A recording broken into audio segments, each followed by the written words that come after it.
जय श्री राम, जय श्री कृष्ण, जय माता दी। सभी भक्तों का हार्दिक स्वागत है।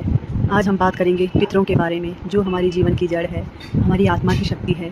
क्या आप जानते हैं, अगर पितृ प्रसन्न हो तो देवता भी प्रसन्न रहते हैं, और अगर पितृ अप्रसन्न हो जाते हैं तो जीवन में कितनी भी मेहनत के बावजूद सुख शांति नहीं मिलती। आज की कथा हम समझेंगे पितृ पक्ष का महत्व, पितरों को जल अर्पण क्यों किया जाता है, और वह अद्भुत कथा जब कर्ण को स्वर्ग में अन्न नहीं मिला। हमारे शास्त्रों में कहा गया है, मातृदेवो भव पितृदेवो भव, यानी माता पिता और पूर्वज ही हमारी प्रथम देवता हैं, जिनकी वजह से हमें यह शरीर और जीवन मिला है। पितृतर्पण, श्राद्ध और पितृपक्ष का महत्व इसी से जुड़ा है। पितृ ही वंश की नींव है, अगर वे न होते तो हम अस्तित्व में ही ना होते। पितृ संतोष से देवता प्रसन्न होते हैं। शास्त्र कहते हैं कि अगर पितृ प्रसन्न है तो देवता और भगवान भी प्रसन्न रहते हैं। आशीर्वाद और रक्षा, पितृ अपने वंशजों को आशीर्वाद और जीवन में मार्गदर्शन देते हैं। पितरों को जल अर्पण क्यों किया जाता है? कथा आती है महाभारत से। कुंती पुत्र कर्ण जब स्वर्ग आ गए तो उन्हें भोजन के बदले सोना रत्न मिलने लगे।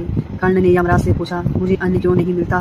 तब यमराज ने कहा, जीवन भर तुमने दान तो बहुत किया, लेकिन कभी अपने पितरों को अन्न और जल अर्पित नहीं किया। यह सुनकर कर्ण ने प्रार्थना की और यमराज ने उन्हें 15 दिन के लिए पृथ्वी पर लौटाया, ताकि वे पितरों को अन्न जल अर्पित कर सके। यही काल आगे चलकर पितृपक्ष कहलाया। प्रतिदिन जल में तिल और कुश डालकर पितरों को अर्पित करें। श्राद्ध या तर्पण में ब्राह्मण को भोजन कराना उत्तम है। किसी गरीब व पक्षी जानवर को भोजन देना भी पितृ तृप्ति का मार्ग है। मन में पितरों के लिए सम्मान और कृतज्ञता रखना ही सबसे बड़ा उपाय है।